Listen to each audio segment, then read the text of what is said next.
그루밍 용품인데요. 여기는 이제 제가 필수로 필요하다고 생각하는 것들만 뽑아놓은 거고 털 관리를 해주기 위한 슬리커와 콤입니다. 뭐 둘 다 빗이긴 한데 좀 형태가 다르고 정리해주는 털이 좀 달라요. 콤은 엉킨 털을 찾아내기 위한 이렇게 쓱 빗어보면서 이게 부드럽게 잘 끝까지 빗기는지를 확인할 때 쓰고 만약에 콤으로 이렇게 빗질을 했는데 걸렸다? 그러면 여기는 엉킨 털이 있다라고 보시면 됩니다. 그래서 그 엉킨 털 부분은 콤과 슬리커로 이렇게 살살 잘 풀어주시면 돼요. 고양이는 어때요? 그렇게 빗어줄 때 반응이? 좋아하는 친구들도 있고 싫어하는 친구 양반양. 야, 진짜 네. 어려워. 네, 근데 뭐 단모종은 뭐 그렇게 맞아요. 엉킬 일이 없으니까 가끔 빗어주는 것만으로도 괜찮은데 장모종 친구들은 조금 싫어하더라도 좀 어렸을 때부터 연습해서 강제로 빗질을 하는 연습을 해서 습관을 들여주시는 게 좋을 것 같아요. 그 응가 문제 때문에 저는 장모종 포기했습니다. 맞아요.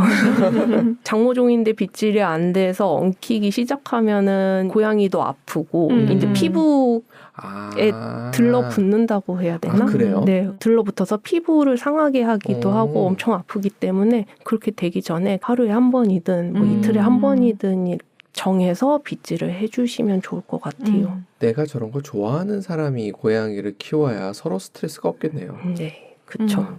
관리하는 게 너무 힘들다 하면은 조금 단모종 쪽으로 좋아하세요? 빗어주는 거? 아니 저는 일단은 동물이랑 맞아. 아직 안 친해가지고 저 동물이랑 친한데도 이 사람한테 다 오거든요. 동물은 내가 쟤를 어느 집 가면은 이 사람 무릎 위에 가 있고 동물들이 되게 좋아하는 사람. 그러니까요. 그런데 털을 계속 빗어줘야 된다? 아니 휴머더이드를 쓰겠습니다.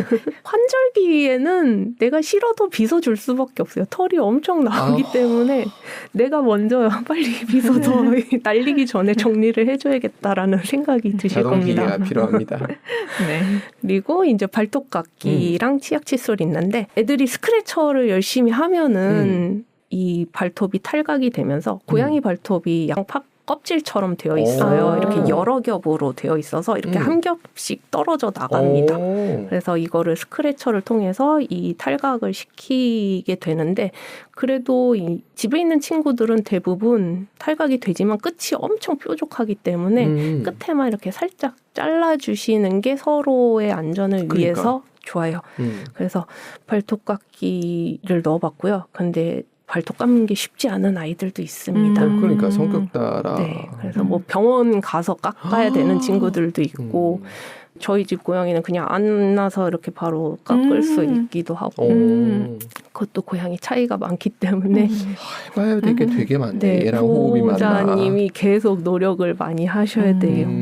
그리고 치약 칫솔도 양치도 싫어하는 그러니까 억지로 입을 벌려서 이렇게 칫솔질을 해야 되는 거니까 고양이 입장에선 당연히 싫을 텐데 그래도 오래오래 뭐 10년, 15년 그렇게 살아가려면 이빨이 있는 게 맞아요. 그래도 좋잖아요. 그러니까 치아 관리 측면에서도 양치질을 하루에 한 번은 해주시는 게 좋다. 물에다가 타서 먹으면은 뭐 치석을 제거해주네 뭐 그런 상품들도 있지만 그것보다 물리적으로 제거해주는 것만큼 확실한 건 없기 때문에 사람도 그렇지만 맞아요.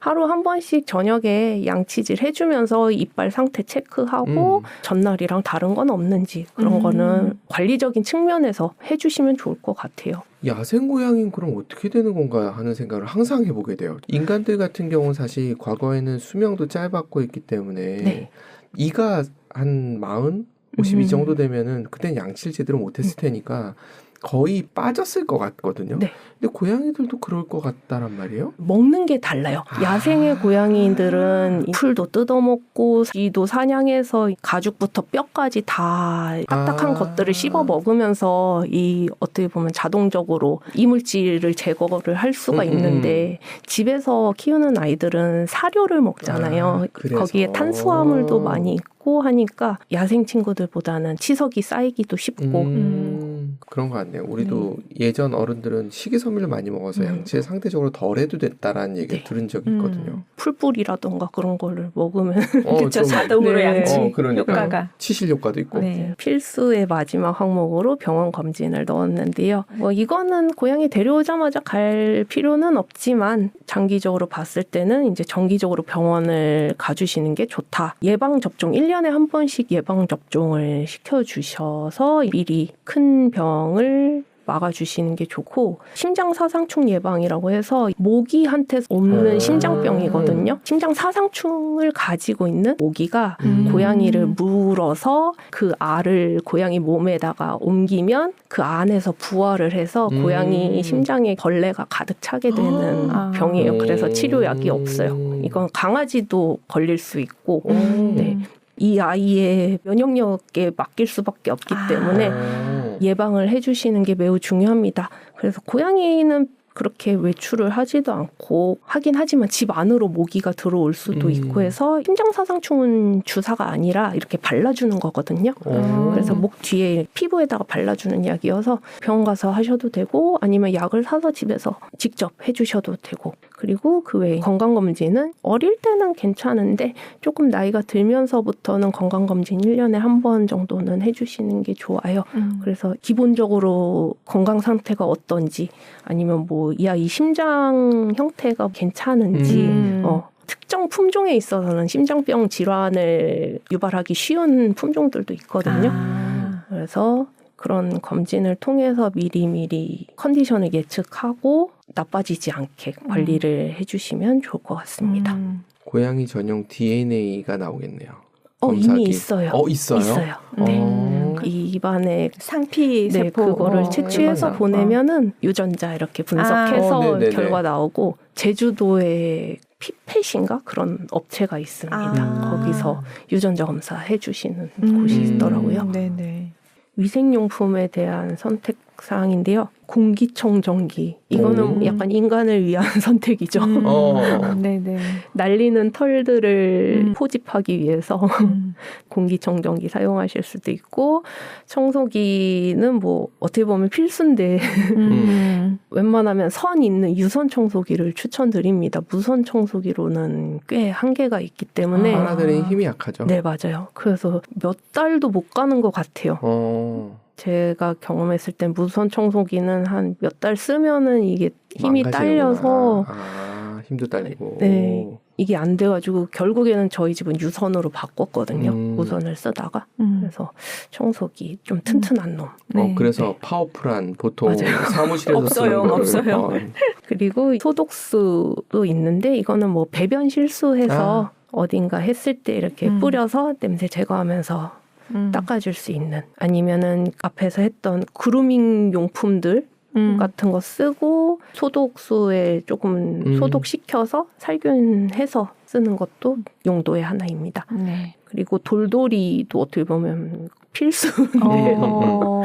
온 집안에 털이 있기 때문에 뭐 가구는 물론이고 옷에도 털이 엄청나게 붙기 때문에 보통 출입구에 돌돌이 두고 나가기 전에 돌돌이 하고 바로 싹 나가는 네, 용도로 많이 쓰실 것 같아요. 그 외에는 위생용품이라고 하기는 조금 애매하지만 가습기랑 제습기가 있는데요. 그 고양이 키울 때 온습도를 맞춰주시는 게 되게 중요해요. 고양이 건강에.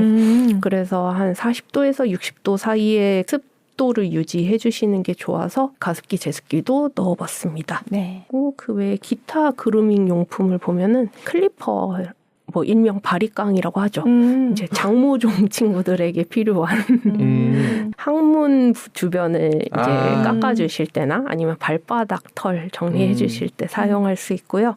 그리고 죽은 털 제거기라는 것도 있는데 앞에서 말했던 콤이나 슬리커로 빗질했을 때 제거되지 않은 죽은 털이 아직 다른 털들 사이에 박혀서 남아있는 경우가 있어서 네네. 저 죽은 털 제거기로 이렇게 한번 쓱쓱 해주시면 네, 뽑히지 않은 털들이 다 정리가 됩니다. 네. 그래서 저 죽은 털 제거기는 거의 매일 뭐 상시로 하실 건 아니고 보통 털갈이철에 봄, 가을에 해주시면은 좋아요. 진짜 털이 엄청 많이 나요. 그리고 목욕용품도 있을 수 있고요. 전용 수건이라던가 아니면 목욕할 때 죽은 털 제거할 수 있는 그런 고무 브러쉬라던가 아니면 식초용 샴푸. 그래서 고양이는 피부가 매우 약하기 때문에 사람 샴푸를 절대 쓰시면 안 됩니다. 그래서 고양이 전용의 샴푸를 이용해 주시는 게 좋습니다. 고양이가 목욕을 할 일은 거의 없긴 하지만 뭐 보통 가정에서 1년에 한 번 정도 네, 연례 행사로 하고요. 목욕한 뒤에 털을 잘 말려줘야 되는데 건조기야? 맞아요. 그 일반 드라이기로 말려주면 토리 때문에 놀래서 엄청 싫어하거든요. 전업으로 미용을 하시는 분들이 네네. 아니면 드라이를 잘 시켜주기도 쉽지 않고 해서 드라이 룸을 사용하시는 게 편할 수도 있습니다. 수건으로 어느 정도 핸드 드라이를 해주시고 그 다음에 드라이룸에 넣어서 한 뭐 2-30분 간식이랑 같이 넣어주면은 아기는 간식을 먹으면서 그 안에서 말리고 나오게 되죠. 1년에 한 번 쓰는 건데 그러니까 그냥 저거는 빨래방 같은 데가 있으면 맞아요. 좋겠다. 내가 드라이를 잘 해볼까 싶기도 하고 저희 집도 있긴 해요 사실. 근데 진짜 1년에 한 번 그러니까. 쓰는 거라 조금 그렇긴 합니다. 네. 아깝다. 마지막으로 먹거리. 건강면에 대한 선택 사항인데요. 뭐 먹거리는 사료 외에 간식들, 간식 진짜 종류가 무궁무진하고요. 아이들 건강상 문제가 되지 않는다면 간식으로 먹는 즐거움을 주셔도 좋을 것 같아요. 그리고 영양보조제도 있습니다. 제약회사에서도 반려동물용 영양제들이 엄청 많이 나오고 있어서 그냥 기본적으로 아프지 않아도 미리 챙겨주는 유산균, 오메가3 그런 것들도 있고 사람이랑 똑같아. 네, 똑같아요. 아니면 신장이 조금 안 좋아진다 해서 초기 질환을 대비한 그 영양제들도 있고 처방해서 먹일 수 있는 영양제들도 있습니다.